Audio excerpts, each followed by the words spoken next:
Coming up in this episode of In Clear Focus. The 2021 marketing strategy is about being inclusive in our language and in our images and our efforts in a way that's authentic to our brand and the products and services we offer.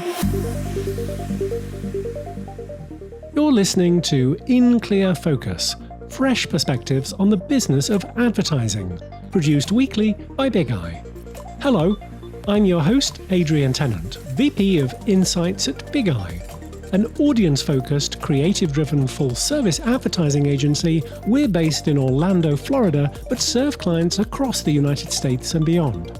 Thank you for joining us. 2020 was a year of unprecedented turmoil. Now, with the first quarter of 2021 behind us, it's clear that marketing and advertising are still far from being back to normal.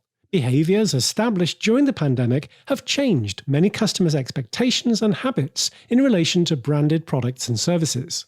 In 2020, millions of people in the US moved more of their shopping online and reconsidered the priorities and values that drive their brand preferences, purchase behavior, and loyalty. But as we've discussed throughout this season of the podcast, the extended impact of COVID-19, while certainly disruptive, has also presented opportunities for marketers to engage with customers in new channels and to develop fresh insights around consumers' mindsets.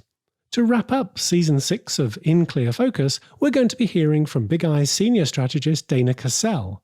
Providing direction to brands across a range of engagements, Dana works with client-side marketing leaders, facilitating Bigeye's vision discovery sessions and helping our clients establish differentiated brand strategies. Dana recently created a webinar in which she discusses marketing strategy for the remainder of 2021. In today's podcast, you're going to hear extracts from the webinar as we unpack these trends and what they could mean for marketers in the longer term.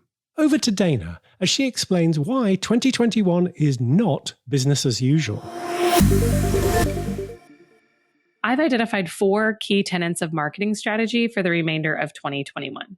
Each of the components of the 2021 marketing strategy are at least loosely related to the global pandemic and the way it's impacted business and people. Today, I'm going to spend some time talking about adding empathy to your value proposition and some examples of companies who are doing this right.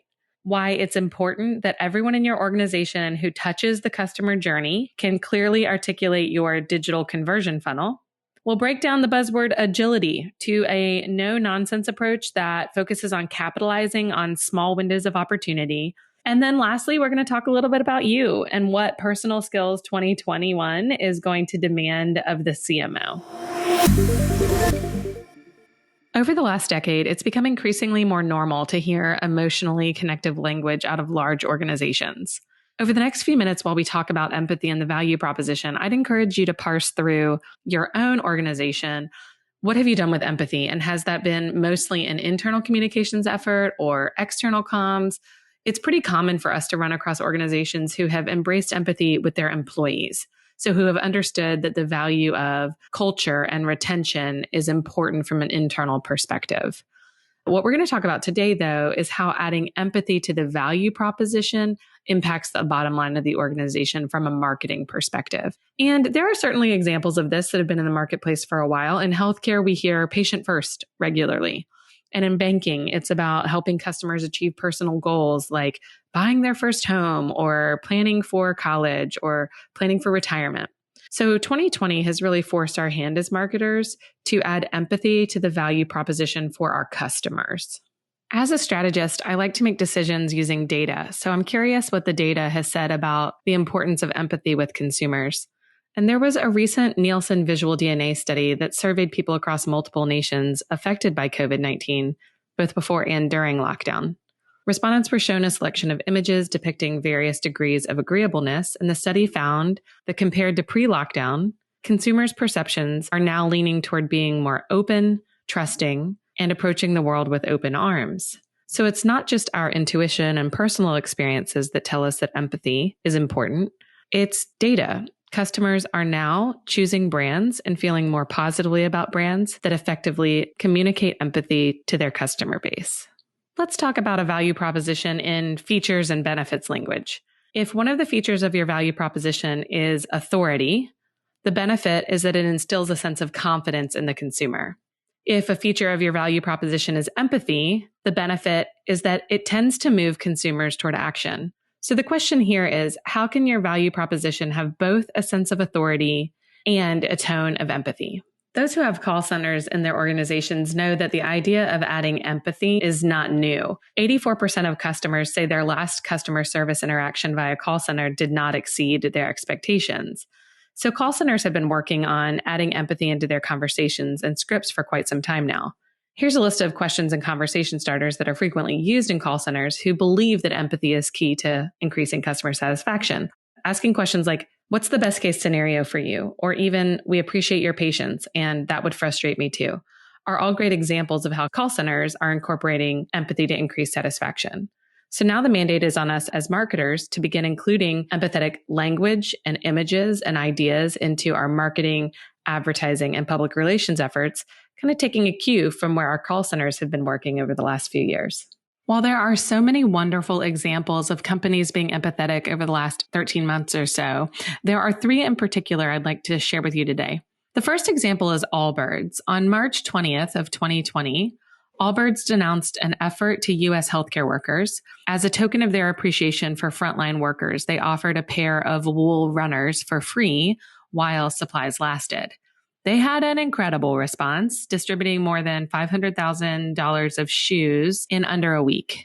More than the effort of donating to the healthcare community, they heard from a ton of customers in support of their effort. Their customer base also asked them to make some changes. Their customers wanted a buy one, give one option on their website, as well as an option to donate a pair to a healthcare worker. Both of those options, Allbirds quickly implemented on their site. Here's what I like about this example of corporate empathy. They saw a need, they examined their ability to meet a need, and then they executed. And if you go back and look at their Twitter feed from that crazy week, you'll see that it wasn't without roadblocks. They had a few technical glitches. The UK was wanting them to roll it out there. So certainly it wasn't without its own struggles, but they executed it beautifully. They communicated it in an authentic way. It was a great fit for their brand, and it created meaningful connections within their target market. The next example is a brand campaign with IKEA, and the campaign is called Home is a Different World. You can find the extended version of this ad on their website. But the concept is that they are understanding the difficult things our world can be right now, and that our homes can be a stark contrast to that world. The world is full of rules and regulations, but my home is full of joy and fun. It's lovely, so lovely. The world waits for no one, but my home always waits for me. The world can get gloomy, but my home is lit. The world gets heated, but my home is chill. The world is loud, but my home's quiet. Well, most of the time. The world is gray, but my home is colorful. The world fights and breaks up. At home, we like the makeups.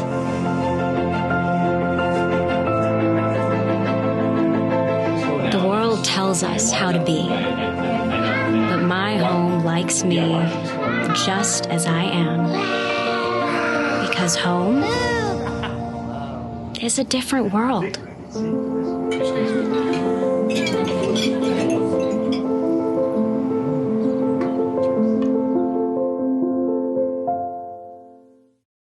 It's a beautiful approach to understanding how customers are feeling in the world right now and how their home can counterbalance that. And of course, IKEA is all about helping people build their homes.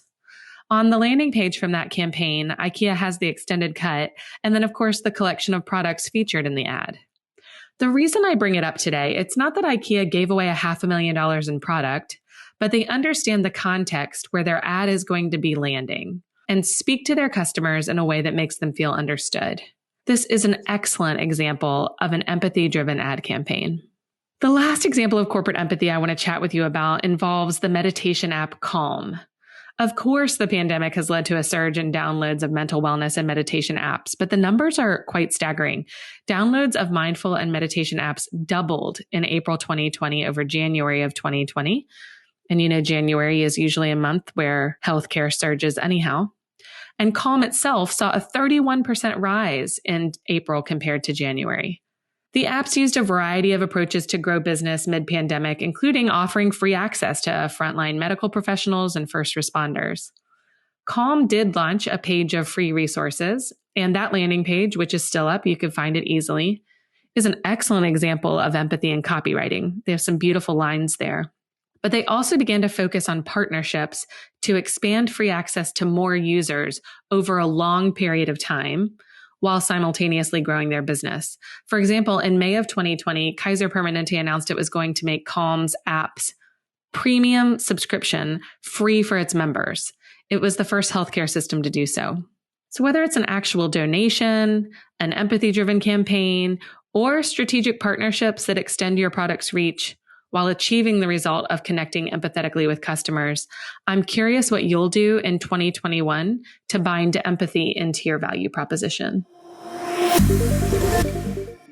Okay, moving on to tenet number 2, prioritizing your digital conversion funnel. By now, you're probably sick of hearing in 2020 that we experienced 5 years of growth in 3 months' time for e-commerce. That means there's so much momentum into online shopping and purchasing that we can no longer ignore optimizing our conversion funnels.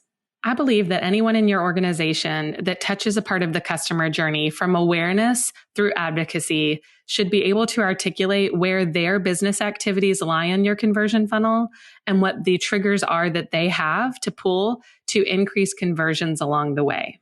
Historically, talk of the conversion funnel has really stayed within the marketing department, maybe sometimes reaching into meetings in the C-suite, but very rarely has the entire organization fully understood the conversion funnel through the customer journey. But the mandate of 2020 and the growth in e-commerce is that the entire organization now becomes a part of this conversation.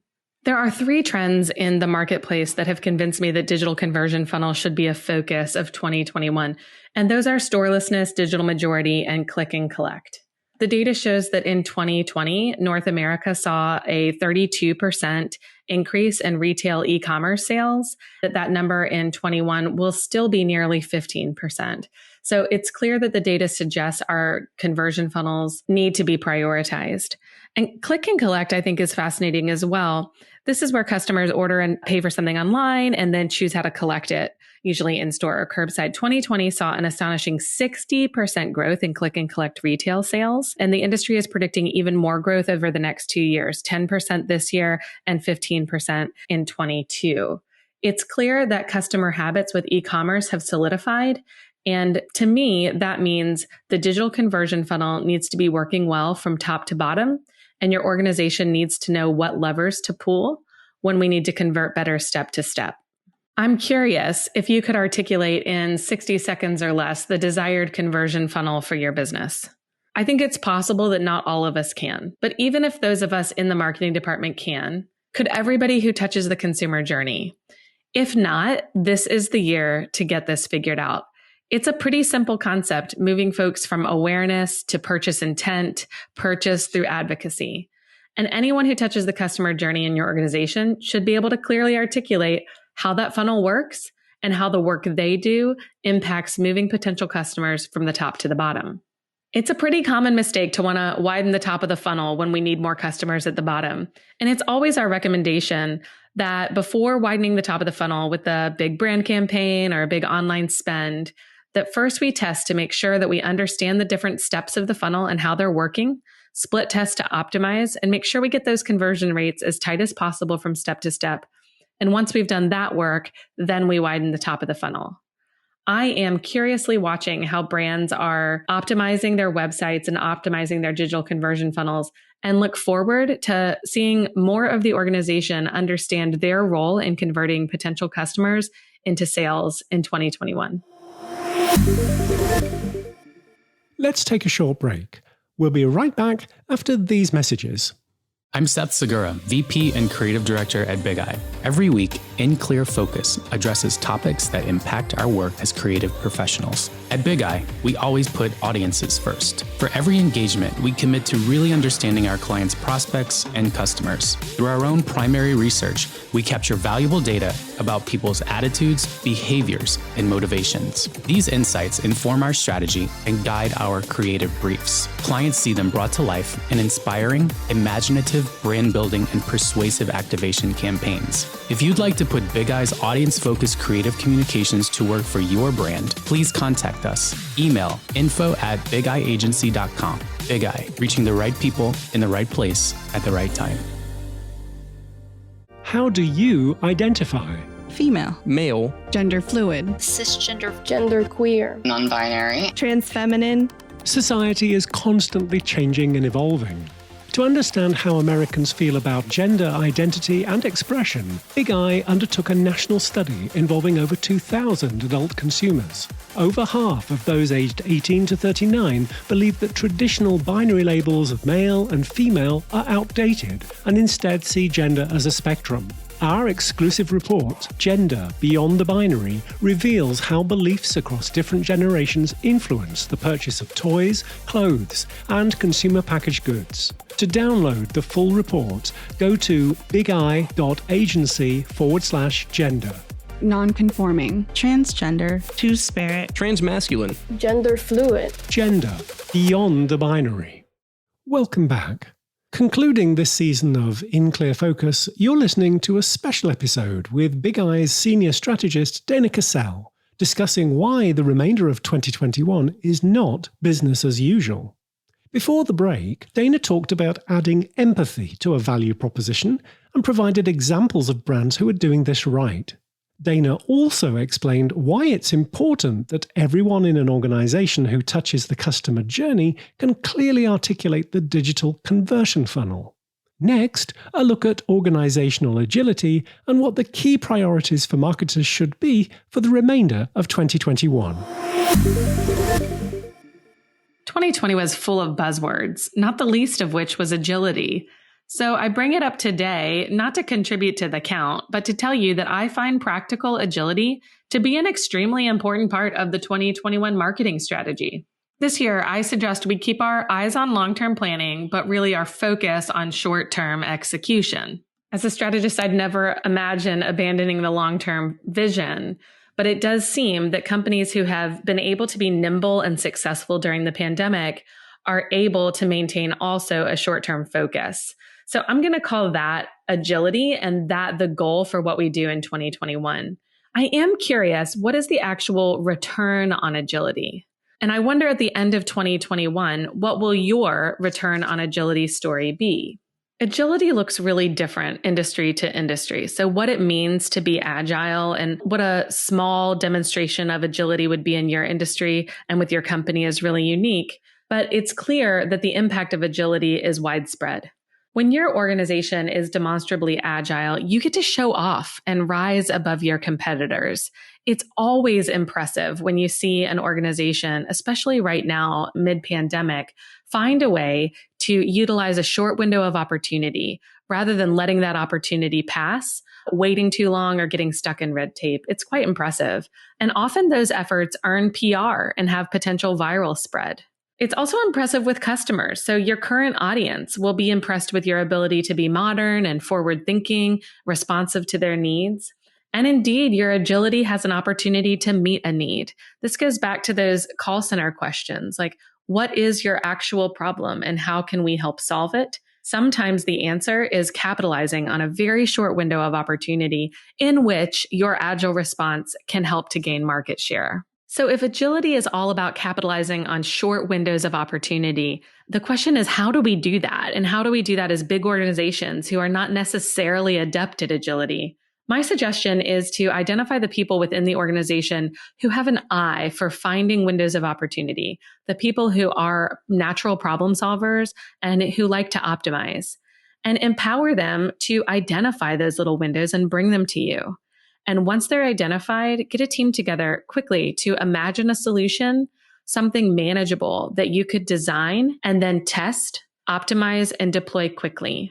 Again, incorporating agility into the 2021 marketing strategy is all about capitalizing on short windows of opportunity so that you can be impressive, gain market share, and potentially earn some PR and viral spread. So identify your little team of agile thinkers and give this a go in 2021. The fourth tenet for the 2021 marketing strategy is about the heart of the 2021 CMO. It's about you. People who are in leadership positions this year have certainly gotten more than they bargained for. Whether you're on a board of directors, in a volunteer position, in a classroom, or leading a large organization, leaders are in a position they could never have anticipated. And in 2021, we're still moving uphill. It's hard to predict when people will feel like their lives are getting back to normal.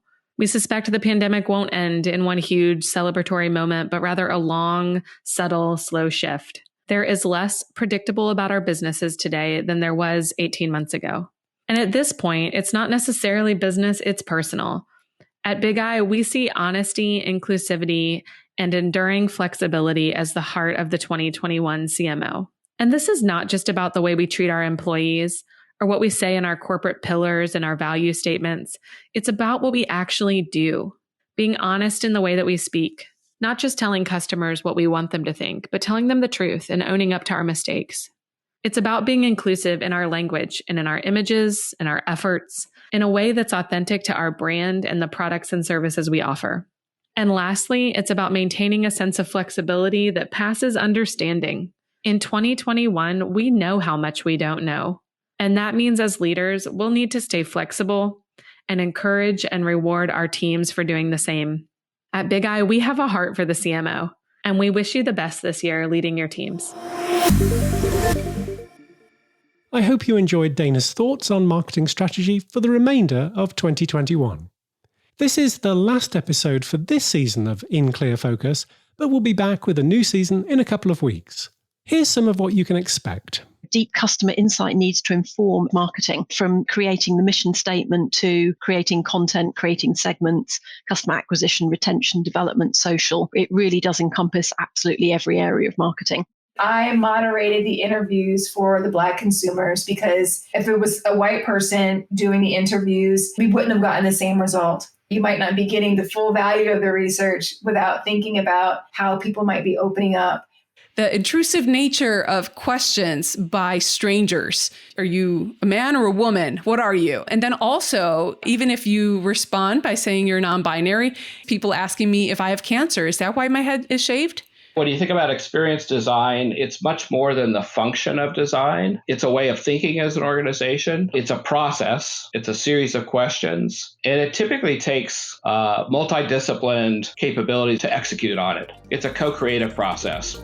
That's a preview of the next season of In Clear Focus. Thanks again to my guest this week, Dana Cassell, Senior Strategist at Bigeye, and to all the guests that have made this season our most listened to yet. You'll find a transcript with links to the resources we discussed today on the In Clear Focus page at bigeyeagency.com under Insights. Just click on the button marked Podcast. To make sure that you're notified when the new season starts, please follow us on Apple Podcasts, Spotify, Google Podcasts, Amazon Music, Audible, YouTube, or wherever you listen to podcasts. Thank you for listening to In Clear Focus, produced by Bigeye. I've been your host, Adrian Tennant. Until next time, goodbye.